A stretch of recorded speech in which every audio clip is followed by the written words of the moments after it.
She called me at 2 in the morning. Not my daughter, my granddaughter. 8 years old, whispering so quietly I could barely hear her over the hum of my refrigerator. "Grandpa Leonard, please come. Mama's on the floor again and she won't wake up."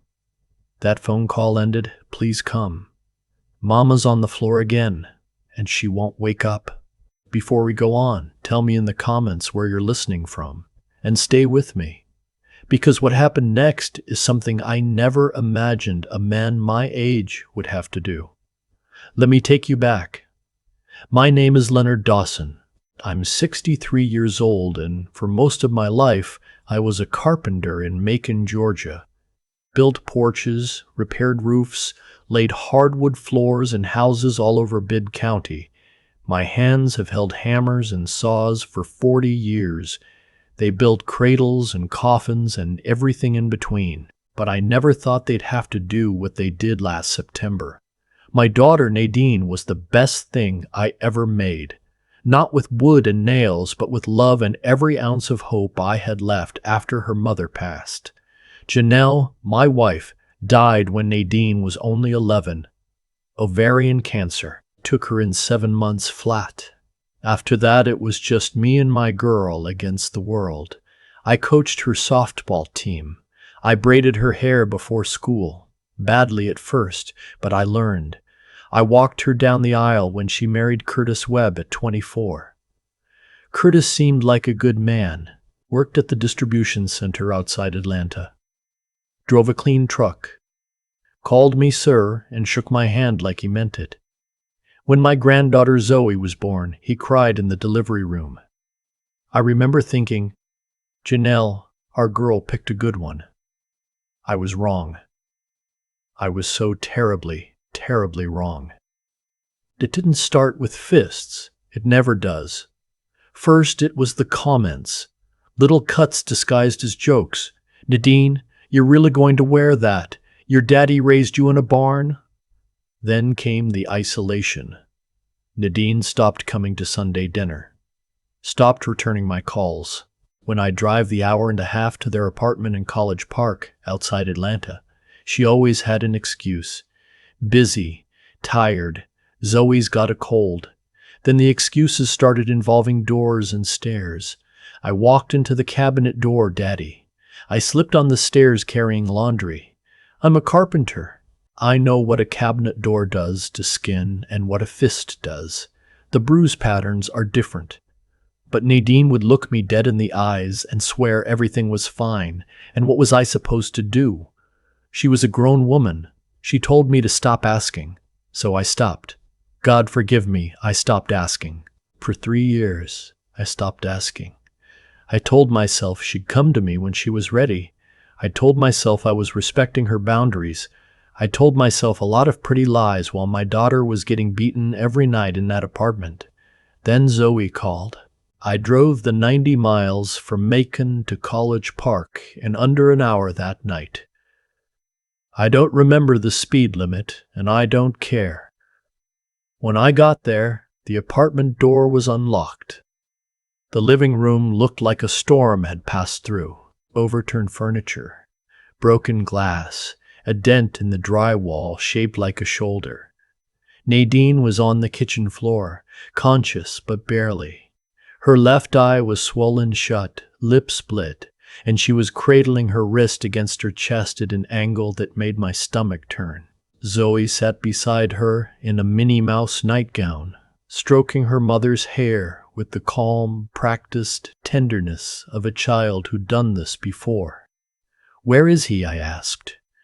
"Gone," Nadine whispered. "Went to his mama's house." I knelt beside my daughter, and something shifted inside me. Not rage, not yet. Something colder, something patient, like setting the first nail in a long build. You don't rush it. You measure twice. You make sure every joint is true, because what you're building has to last. "Pack a bag," I said. "Both of you. You're coming home." "Daddy, I can't. He'll find me." "You don't know his family." "Tell me about his family." That's when the full picture came together. and it was uglier than anything I'd imagined. Curtis Webb didn't operate alone. He had a whole system. His mother, Dolores Webb, owned the apartment building where they lived. Nadine paid rent every month, but Dolores held the lease and used it as leverage. You leave my son, you're on the street. Curtis's older brother Terrell was worse in some ways. He never hit Nadine himself, but he enabled everything. He'd show up to check on things. Whenever Nadine talked about leaving, standing in the doorway with his arms crossed, reminding her that the Webbs take care of their own, and outsiders who cause trouble get handled. And then there was Terrell's wife, Monique. She was the enforcer. Whenever Nadine tried to reach out to a friend, go to a shelter, or talk to anyone outside the family, Monique would find out. She monitored Nadine's phone, checked her messages. Once, when Nadine tried to call a domestic violence hotline, Monique caught her and told Curtis. That was the night Nadine fell down the stairs and fractured 2 ribs. 4 people, a whole family built around keeping my daughter trapped. Daddy, you're 63, Nadine said, reading my face. Curtis is 31. Terrell played linebacker at Georgia State. They will hurt too. Baby girl, I've been swinging hammers since before those boys were born. Let me worry about what I can handle. That night, I brought Nadine and Zoe back to Macon. Settled them into the spare bedroom, the one I'd kept exactly as it was when Nadine was growing up. Same lavender walls, same bookshelf with her softball trophies. When Zoe saw the trophies, she asked, "Mama, you played sports?" Nadine started crying. Her own daughter didn't know who she used to be. That's what those people had stolen from her. The next morning, I started building my case. Not with fists, with patience. See, here's what Curtis and his family didn't understand about carpenters. We plan, we measure. We know that the strongest structures aren't built fast, they're built right. And I had 40 years of practice building things that don't fall down. First, I called my buddy Reggie, who'd retired from the Bibb County Sheriff's Department. Told him the situation. He put me in touch with a detective in Clayton County who handled domestic violence cases, a woman named Detective Anita Reeves. I told her everything. She listened without interrupting, then said 5 words that changed the trajectory. We need documented evidence. So I started documenting. I took Nadine to the hospital, not the urgent care, the actual ER at Atrium Health. I made sure every bruise, every fracture, every scar was photographed, measured, and entered into her medical record. The doctor, a young woman who looked like she'd seen this before, pulled me aside and said, "Mr. Dawson, your daughter has injuries consistent with years of repeated trauma, old fractures that healed wrong, scarring on her forearms. This isn't months, this is years." I already knew that, but hearing it from a doctor in that fluorescent light with that clipboard in her hands, it hit different. Nadine had 7 documented injuries spanning 3 years. 7 times she went to a doctor or urgent care.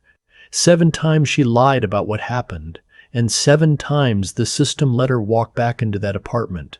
I also documented Zoe. My granddaughter wasn't being hit, not physically, but the child's psychologist I took her to used a word that carved itself into my brain: hypervigilance.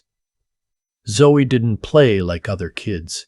She didn't make noise. She watched doors. She flinched when I raised my hand to scratch my head. She was 8 years old, and she moved through the world like a soldier in a minefield. 2 weeks passed. I gathered medical records, took Nadine to file a police report, and worked with Detective Reeves to build a case. But Curtis wasn't making it easy. The day after Nadine left, he started calling 20, 30 times a day. When she didn't answer, he switched to texts, sweet at first, Baby, I'm sorry. Come home. I'll change. Then angry. You think your old man can protect you? I'll come down there and show him what happens. Then threatening. You took my daughter. I'll burn that house down. We saved every message. Then Dolores got involved. She called me directly. Her voice was honey poured over broken glass. Leonard, let's be reasonable. Nadine belongs with her husband. Every marriage has its ups and downs. You're making this into something it's not. Dolores, your son broke my daughter's wrist last week. She told you that? That girl exaggerates. She always has. Curtis works hard and sometimes he gets frustrated. If Nadine would just listen the first time, I hung up. But I recorded the call first. Georgia's a one-party consent state, and Reggie had reminded me of that the day before. On the call, Dolores had essentially admitted she knew about the abuse and blamed the victim. Detective Reeves said it was useful but not enough for charges against the family. We needed more. The more came 3 weeks later, when Curtis drove down to Macon. It was a Thursday evening. I was on the front porch replacing a rotted board, and Nadine was inside helping Zoe with homework.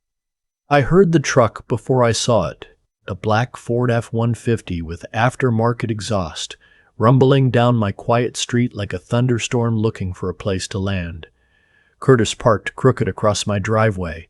He got out and walked toward the porch with the swagger of a man who'd never been told no by anyone who mattered. Behind him, climbing out of the passenger side, was Terrell. Bigger than I expected. Thick neck, heavy arms, a face that said he'd enjoyed hurting people long before his brother gave him a reason. Mr. Dawson, Curtis said, stopping at the bottom of my porch steps. I've come for my wife and daughter. I kept sanding the board. Nadine's not your property, son, and she doesn't want to see you. I wasn't asking. He took a step up. I set down the sandpaper and stood. At 63, I'm not the man I was at 30. My knees ache in the rain and my back protests every morning. But 40 years of swinging hammers and hauling lumber had given me something Curtis's gym membership never could, functional strength. The kind built from real work, not vanity. You're on my property, I said quietly, and I'm asking you to leave. Terrell moved up beside his brother. Old man, don't make this harder than it needs to be. Daddy? Nadine's voice came from behind the screen door, shaking. Daddy, don't. Go inside, baby girl. Shaking. Daddy, don't. Go inside, baby girl. Take Zoe to the back room. Curtis smiled. The kind of smile a man makes when he thinks he's about to do something easy. Look at this. The old carpenter thinks he's tough. He glanced at Terrell. This won't take long. He lunged up the remaining steps, reaching for my shirt collar. What happened next took about 4 seconds. I sidestepped his grab the way you'd step around a bad board on a deck. My left hand caught his wrist and twisted it behind his back, while my right arm locked around his throat from behind, not choking, controlling. The same way you'd hold a warped plank against a table saw. Firm, steady, no wasted motion. Curtis gagged and flailed. He was strong, but strength without technique is just noise. Terrell charged up the steps. I shoved Curtis into him. Both men stumbled backward, and Terrell's foot caught the edge of the second step. He went down hard on the concrete walkway. The wind knocked out of him. Curtis scrambled up, eyes wide. This wasn't how it was supposed to go. The old man was supposed to fold. Leave, I said, and don't come back. This isn't over, Curtis spat, pulling Terrell to his feet. No, I agreed. It's not. What they didn't know was that the entire confrontation had been recorded. 2 days before, I'd installed a security camera system on my porch. 4 cameras, high definition, with audio. Reggie helped me set it up. Every word, every grab, every threat was captured in crystal clear detail. I sent the footage to Detective Reeves that night. 2 days later, Curtis was arrested at his workplace. The charges were trespassing, assault, and violation of the emergency protective order that Detective Reeves had helped Nadine file the week before. Terrell was charged as an accessory, but the story doesn't end there, because Dolores and Monique weren't finished. With Curtis and Terrell in custody awaiting arraignment, the women of the Webb family decided to take matters into their own hands. They drove down to Macon on a Saturday morning while I was at the hardware store. Nadine was home alone with Zoe. Dolores knocked on the door with a casserole dish, playing the grieving mother-in-law. "Nadine, honey, I just want to talk. I brought food for Zoe. Please, just 5 minutes." Nadine, who was still conditioned after years of compliance, made the mistake of opening the door. Dolores pushed her way in. Monique followed. What happened next? I learned from Zoe and from the recording, because what Curtis and Terrell didn't know, and what Dolores and Monique certainly didn't know, was that I hadn't just installed cameras outside. I'd wired the entire house. Living room, kitchen, hallways. Every room had a camera, and every camera fed to a cloud server that Reggie had helped me configure. On the footage, Dolores dropped the casserole act within 30 seconds. "You ungrateful little witch," she hissed at Nadine. "You put my son in jail. My son!" "Do you know what they do to men in there?" Monique locked the front door behind them. "You're going to call that detective," Dolores continued, jabbing her finger in Nadine's face, "and you're going to drop every single charge. Then you're going to get in my car and come back to Atlanta where you belong." "I'm not going back," Nadine said, "and here's what makes me proud, even now, remembering it." Her voice didn't shake. For the first time in years, my daughter stood her ground. "You don't have a choice." Dolores grabbed Nadine's arm and squeezed. Monique moved toward the hallway, toward Zoe's room. "Don't you touch my daughter," Nadine said, stepping between Monique and the hallway. Monique shoved her, hard. Nadine hit the wall and slid down, but she got back up. She got back up and she stood right in that hallway like a wall, like a door that wouldn't open, like something I'd built. "Zoe, stay in your room, baby," Nadine called out. "Lock the door." I got home 12 minutes later. I'd gotten an alert on my phone from the camera system, motion detected, multiple persons, and when I saw the footage streaming live, I dropped a bag of deck screws in the parking lot of Ace Hardware and drove home at a speed I won't mention. When I walked through the back door, I found Dolores gripping Nadine's hair while Monique was trying to pry open Zoe's bedroom door. My granddaughter was screaming behind it. I didn't yell. I didn't threaten. I walked up behind Dolores, took her wrist the same way I'd take a nail out of a board, firm and precise, and removed her hand from my daughter's hair. She yelped and spun around. "Get out of my house. This is family business," Dolores sputtered. "You're not her family. Not anymore. And you're committing a felony right now. Breaking and entering. Assault. Attempted kidnapping of a minor. Smile, Dolores." I pointed to the camera on the corner of the ceiling. "You're on every screen in Clayton County by now." The color drained from her face. Monique tried to push past me toward the front door. I didn't touch her. I didn't have to. I just stepped aside and said, "Detective Reeves is already on her way. You're welcome to run, but your face is on 4 cameras and your car is in my driveway." They didn't run. They sat on my couch like 2 deflated balloons, and when Detective Reeves arrived with 2 patrol officers 15 minutes later, they were still sitting there. Dolores tried the tears. "We were just trying to talk to her. We brought food. We're family." Detective Reeves looked at the casserole dish, then at the red marks on Nadine's arm, then at the footage I'd already pulled up on my phone. Ma'am, I've got you on camera grabbing her by the hair. Save it for your lawyer.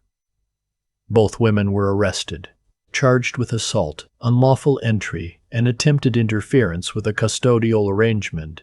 In total, all 4 members of the Webb family were now facing charges. Curtis for domestic violence, assault, and violation of a protective order.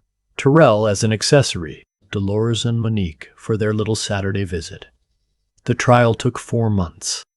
I won't bore you with the legal details, but I'll tell you this. When the prosecutor played those camera recordings in court, when the jury saw Dolores pulling my daughter's hair and heard Monique trying to break into an 8-year-old's bedroom, there wasn't a dry eye or an undecided mind in that room. Curtis got 5 years, Terrell got 2, Dolores and Monique each got 18 months plus 5 years probation. But here's the part that mattered most to me. On the day of sentencing, Nadine stood up in that courtroom and read a victim impact statement. She talked about the years of silence, the lies she told doctors, the way she'd trained herself to fall a certain way so the bruises would be in places clothes could cover. She talked about Zoe learning to whisper before she learned to sing. She talked about forgetting what her own laugh sounded like, and then she looked at Curtis and said, "You didn't just break my bones. You broke my belief that I deserved anything better." But my father reminded me where I come from. And where I come from, we build things that last. I sat in the back of that courtroom and cried like I haven't cried since Janelle's funeral. That was 11 months ago. Today, Nadine works at a women's shelter in Macon, helping other women find their way out. Zoe is in 3rd grade. She plays softball now, just like her mama used to. Last week, she hit a triple and looked up at me in the stands and yelled, "Did you see that, Grandpa?" I saw it, baby girl. I see everything now. I'm telling you this story not because I want you to think I'm some kind of hero. I'm a 63-year-old man with bad knees and sawdust permanently embedded in my fingerprints. What I did wasn't brave. What Nadine did was brave. Standing in that hallway, blocking Monique from reaching Zoe, after years of being taught that standing up meant getting knocked down, that's courage. I just did what any carpenter would do. I saw something broken and I fixed it. But here's my warning, and I need you to hear this. Don't wait. Don't tell yourself it's not your business. Don't tell yourself she'll leave when she's ready. Don't tell yourself he'll change. Don't convince yourself that keeping the peace is the same as keeping people safe. It's not.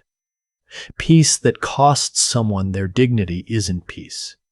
It's surrender. I waited 3 years, 3 years of Sunday dinners without my daughter, 3 years of phone calls that went to voicemail, 3 years of bruises I saw and lies I accepted because confronting the truth felt too hard. Those 3 years haunt me more than anything Curtis Webb ever did. If someone in your family is suffering, don't wait for the 2 a.m. phone call. Go now. Ask the hard questions. Believe the answers even when they're ugly. And if you need to build a case, build it like a carpenter. Measure twice. Cut once. Make it so solid that no liar, no bully, no family of enablers can tear it down. Every family has a Nadine. Someone kind, someone gentle, someone whose goodness gets mistaken for weakness by people who don't deserve to stand in the same room as them. And every family needs a Leonard. Not someone with fists, but someone with a plan. Someone who knows that the best way to protect the people you love isn't to fight the storm. It's to build a shelter so strong the storm breaks against it. My hands have built a lot of things in 63 years. Porches and cabinets and bookshelves and beds. But the thing I'm proudest of isn't made of wood. It's my daughter standing tall again. It's my granddaughter learning to be loud. If this story made you think of someone in your life who needs a Leonard, share it with them and tell me in the comments, When was a time someone built something strong enough to protect you? Thank you for listening. This is Voices of Uncle Leonard, and I believe every family has a story worth telling. Don't forget to like, share, and subscribe, because your voice matters here too.